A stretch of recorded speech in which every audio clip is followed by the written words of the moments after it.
Hey, what's up guys? This is Anthony from Anthony's Customs, and for this review, we are looking at the new Wicked Cool Toys Master Chief with accessories from the Spartan collection for Halo. Lots of different subtitles and things here, but this is the new Master Chief, not technically made by Jazwares. It is officially Wicked Cool Toys. Just want to make sure everybody's aware of that now for those of you who are unclear about that the different logistics of that acquisition. Anyway, this is the Halo Infinite Master Chief, which is the first Halo action figure, Master Chief action figure, in a long time that is maybe any good. The Hasbro line started out maybe okay and then kind of just floundered and died very quickly. The McFarlane line was awesome, but it also died, and now we have this, which is kind of an interesting thing because there is no game for this to go with at this point, but we all have hope. Guys, I'm with you. I have hope that this is going to be a good game and this is going to be a good line of figures, but I do have good news.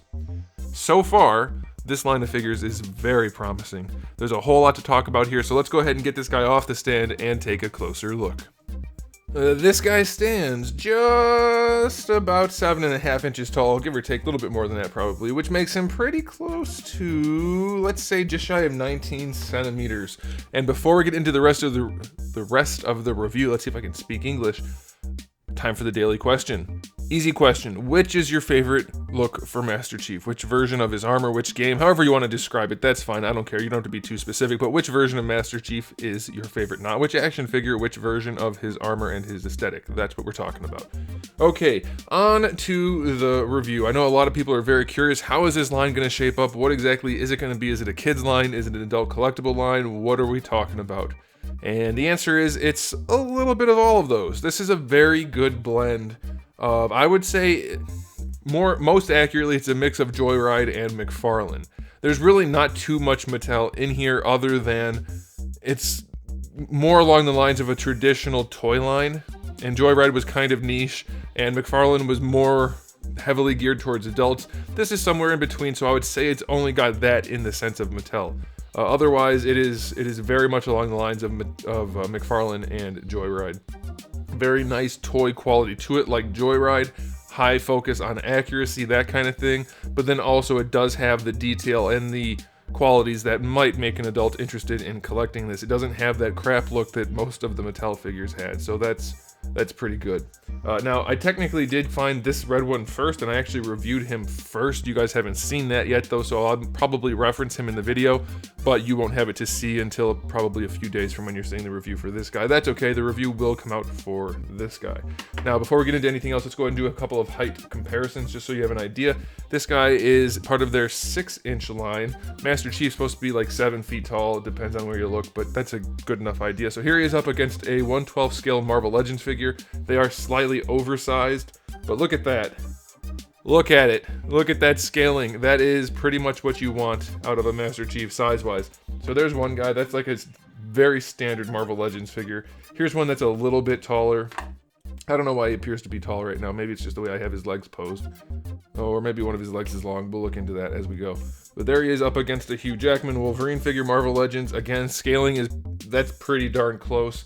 This one won't work because this is a 7-inch scale Spawn figure, and you can see Master Chief is about in scale with him if Master Chief was not oversized in the fiction.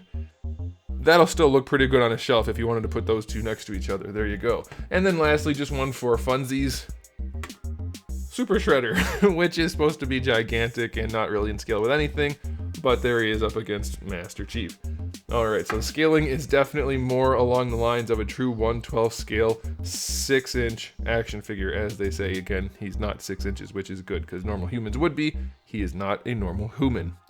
Alright, so aesthetics on this guy. Well, it's mostly molded black plastic with painted green, and that's pretty good. All the colors are uniform. I don't see anything that stands out as being weird. There is a lot of detail work added in, though it's not super noticeable, but you'll see, like, we have the black here, we have black around the wrists. It doesn't stand out, obviously, but they did do it. Same thing at the elbows. Basically all over the place, they added lots of little black details just to bring the figure to life a little bit. I do think it could definitely benefit from a wash because we have a lot of panel lining and things like that that aren't really accentuated, but you could definitely do that on your own if you wanted to, or just leave it because it looks good enough as it is. There is a little bit of gray paint or silver paint mixed in throughout for detail stuff. It's mostly just black though, not like the red guy who does have a lot of the gray throughout. And then lastly, well, third lastly, we have his 117 right here, which is very clean. We do also have some battle damage right here, which is very goofy looking. Some of them look terrible, very, very bad. We have like some of them that look like they have a handprint on there. Some where it's a lot more diffused and looks a lot better. Just hope you find a good one. I'm actually going to keep looking for one that doesn't have something that looks like just 5 lines on there. Is that 5? I didn't count. Yeah. So that definitely doesn't look great. But there is some silver dry brushing everywhere on the green parts, and that does help to bring him to life. I love that about it. Very nice. And then we do have the vacuum chrome or vacuum metal or whatever you want to call it visor, which to me, if I can get the camera where I want it, just really seals the deal. Good gravy do I miss that from the Joyride figures. That is just splendid. That looks wonderful. Absolutely gorgeous. Brings the figure to life so much, and they nailed it. It's not as chrome as you might be remembering some of the 90s figures to have, like the vacuum chrome Transformers, things like that. It has a little bit more of a metal flake look to it, but it is pretty darn close to chrome. And it looks so freaking good. And so aesthetically, I love the paints. Again, it could be more, but it's definitely enough to consider it a collectible rather than just a kid's toy, and it looks very nice in that way. The sculpt is nice and sharp everywhere. There are only a very few spots where it looks kind of soft and not quite well developed, but overall it's very hard-edged and clean looking. I love that about it. And also the proportions. Holy macaroni, Batman, did they nail the proportions. This looks like Master Chief. This is by far, aesthetically speaking, my favorite Master Chief action figure, and I own all of them, except for that new garbage 1000 Toys one. I'll post an image there if you're not sure what I'm talking about. Look how garbagey that looks. It's very garbagey. I'm going to catch some hate for that, but I don't care. It's true. It's a fact. And then there's also an action figure that I don't own, would be the one that I already reviewed, which was garbage, which was the 3A one. But otherwise, I've owned all of them. This is by far the best looking value per dollar Master Chief figure of all time so far. The NECA quarter scale one was good, but it definitely had its flaws. I'd say for the price, this has fewer. That's where I'm going to leave it there. Aesthetically speaking, I'm going to give this a 9.5 out of 10. A little bit of a black wash would help. Cleaning up that battle damage, let's air quote that, would definitely help. But otherwise, this thing looks good. Okay, as for accessories, we have 2 trigger finger hands that come on them in the package, 2 fist hands, 1 double pointing finger hand, whatever the heck that's for, I don't know, and then 2 relaxed hands. As for weapons, we have his pistol and his AR. He can hold both. They both have paint. They're not the best things in the world, like there's no screen on the AR, that kind of thing, but they're definitely good enough. They both have peg holes, and Master Chief, unlike the red guy, which I will mention in his review, he has a peg hole back here. He does have removable parts right here, which you would think might receive pegs, or he has a peg, not a peg hole, which you might think would receive pegs. There's nothing, like when you just pop them off.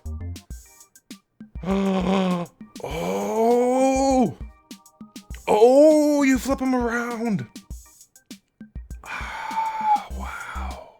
Wow. You flip them around. I didn't notice that. Oh my goodness, that's so clever. It's painted better on the outside than on the inside because there's no paint on the inside, but you can flip him around and put his pistol on his hip. They do feel a little bit loose, honestly, for that. But I love the idea behind that. Guys, I'm honestly reacting to that naturally. I'm not exaggerating at all. No, I'm doing YouTube thing a little bit, but I didn't know that, honestly, and that's pretty cool. I like that a whole bunch. Okay, accessories. So this guy, I couldn't get his things to pop out. Do they pop out? Yeah, I can't get them to pop out. Maybe they do, I don't know, but I can't get them to. All right, so this guy, 8 out of 10 for accessories. That's pretty cool. A bunch of hands, couple of guns. I like that. That is pretty nice. I do wish we had like a secondary hand for him to hold his rifle. He doesn't really have that. You have to use this hand or a wide open hand, but still a pretty good batch of accessories. I like it. All right, as far as articulation goes, we have a double ball peg for the head. Mostly going to be just a single ball peg though, which is going to be enough. You can rotate side to side, no problem. It'll look up decently. It'll look down decently. And then you can give him a little bit of toot, just to tilt that head a little bit for posing. That is nice. For the shoulders, we have a butterfly joint, which is very well hidden. You wouldn't know that was in there if you didn't know that was in there. It is sculpted seamlessly into the figure. Doesn't have the greatest range, I'll give you that. Definitely could improve, but that is nice. For the shoulders, we have ball hinge shoulders. His shoulder pads do get in the way, unfortunately, so you can't get quite horizontal. There's not much you can do about that. I like the fact that they actually put the shoulder pads where they belong though, so that's good. You do have full rotation. A little bit of looseness in there. Not anywhere near as bad as the red one, but there is some looseness, and a few spots are very sloppy, as you can see right there. They do lube some of these joints, so it's possible you might be able to pop that out and wipe away the grease to help that, but it does feel to me like it's just a loose joint. Good news is it is just a ball peg, and if you pop it out, you might be able to, I haven't tried yet, but you might be able to throw like a little piece of paper in there flat and push this back in, and that might create enough friction to give you what you need. But that is still nice. We have our bicep swivel built in, the shoulder pad moves with it. That may get in the way, but you're mostly going to have a conflict of the bicep bumping into the chest armor.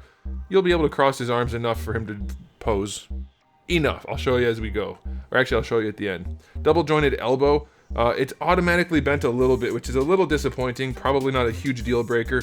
Plenty of range out of the first joint. That's actually a little bit better than 90. Granted, it starts a little bit better than 180. But then the second joint is also there, so you can get essentially a full bend. Full bend, that is pretty cool. Definitely not the best looking. Not much you can do about that. But once you have imposed, as long as you don't look directly at the elbow itself, you're not going to notice that. I mean, that's just the nature of action figures, so that's fine. Wrists all have a swivel and a hinge. I will say, if you're out there, Wicked Cool Toys, if you're watching this, basically any kind of hand meant for holding an accessory should have a vertical hinge rather than a horizontal hinge, if you're not going to do a ball hinge. A vertical hinge is much more effective, and I'll post a link up there so you guys can see my video to talk about how hinging should work for gripping things. For the torso, there's some kind of articulation in there. You can see a little bit of movement between this green part and this black part right here and the bottom black part, but I can't really get it to do anything. It just kind of wobbles. It's in there. A little bit of refinement will go a long way on this figure. Same thing for the shoulders, butterfly joints. These guys, this is their first go at Halo figures, and they are just firing on all cylinders. If they can just do a little bit of refinement as they develop this line, my goodness, are we in for a treat. Honestly, I couldn't be more ecstatic for these figures for what they are for the price point of 20 bucks. I'm so thrilled that we're actually getting good Halo collectibles again. And they're not little kids' toys. They're not super expensive adult things. They're somewhere in the middle, and I'm perfectly okay sitting in that spot. All right, for the waist, we also have another joint in there. On the red guy, it moved more. This guy is pretty tight. It feels mostly just like a swivel, but I think that'll be enough. You'll be able to get enough posing out of that. It doesn't seem to want to lean at all there. For the hips, you can bring the legs out to the side almost all the way. That one doesn't want to go quite as far, but it's there. Bring the leg forward just about horizontal, that's fine. And it doesn't go back too far. We do have a thigh swivel where the armor meets the leg. And I have to say, this is another spot where they painted black on the green part. They didn't have to do that, but it does make it look better. They're definitely focusing on making these figures look good, which is a great thing. It's a great start. Unfortunately, one of the things they definitely need to work on is the knee joint. We have a double jointed knee. Pegs should be green. Honestly, they're not touching black anywhere. Anyway, pegs should be green. Not a deal breaker, but the knee itself is, even though functional, super duper ugly. Holy macaroni, is that terribly long. His knee is almost as long as his shin, or his thigh for that matter. It's a very strange knee joint. Luckily, you don't need to probably pose him in a full-on bend, and if you just pose him a little bit, it won't stand out as being ugly, so that's okay. But design team, that knee is probably something you want to work on for sure. This, and shoulder tightness, and also butterfly joint. Tweaking, not full, well, I would change this. Even a 90-degree bend that looks good would be better than this. But tweaking these things up here, easy changes, and the figure would be so much better. So really great start so far, though. As far as the ankle goes, you can go all the way back. Look at that, all the way, literally. And pretty far forward, that's pretty good. You do have a swivel here for the ankle rocker. It's at a very steep angle, and the easy fix for that is to just extend the black part here of this part of the shin, extend that down, carve out a little bit more of the foot on the inside, and put the joint in deeper into the foot so the peg is more horizontal, or in this case it'd be vertical, but horizontal assuming the foot was straight up, and you would have a much better rotation right there. This is not terrible, but it's fairly steep. All right, and that would look better too. You could actually cut out, you can see probably where there's a little bit of a panel line right there, that should be black on top of that panel line anyway, and they didn't happen to paint that on the foot. So if you cut that out, hollow out the foot a little bit, extend the black part of the shin down a little bit, you can have that hinge at a lower pivot and you'll have more range. And it'll look better, and it won't cost anything other than the tooling, obviously, to remake these two parts. But I imagine at some point they're going to be redoing the parts anyway, so that would be a good time to do an updated sculpt. And then we have a toe hinge, which is functionally awesome. They did a really good job with the engineering. It's not super tight, but it'll be usable, so that is fine. So final verdict on the articulation on this guy, definitely needs some tweaking. And this one, at least the one I'm holding right here, now every release is probably going to be slightly different because of tolerances and things, but this one is actually far superior to this one, which I was already pretty pleased with. But a few tweaks here and there, and this guy is just aces, so good. For a first attempt, honestly, I'm thoroughly pleased, thoroughly impressed. Jazwares, if you're still going by that name, under the umbrella of Wicked Cool Toys, though it says Wicked Cool Toys on the packaging, so I'm assuming not, you guys nailed it. You knocked it out of the park. Just need a few tweaks and we're really set. So I'm going to give this guy a final verdict for the articulation I'm going to go 8 out of 10. That's still really good for a first attempt. In a heavy, bulky armor like this, very nicely done. And now it's time for the final verdict for the entire figure.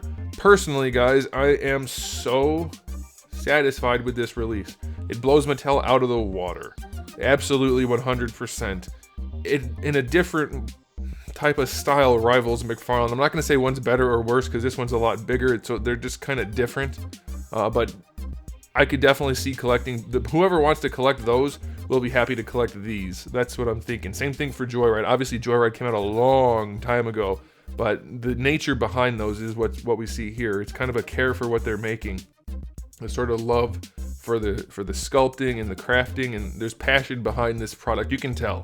They didn't just sell out and put out the cheapest thing possible. They tried to make a good figure, and they did.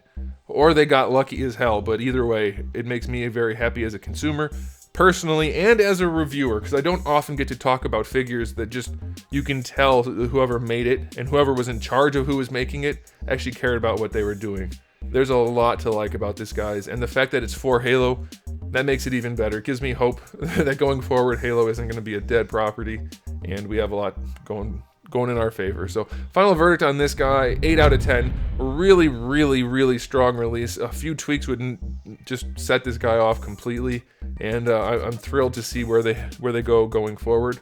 What they have to show going forward, some others saying that makes more sense. I don't know, you guys get what I'm saying? So that'll do it, guys. If you enjoyed this video, please do give it a thumbs up. If you didn't, give it a thumbs down, and if you haven't subscribed, you might want to. I have new videos out almost every single day, and thousands already on the channel, so make sure you come back for all of that. And in the meantime, keep collecting.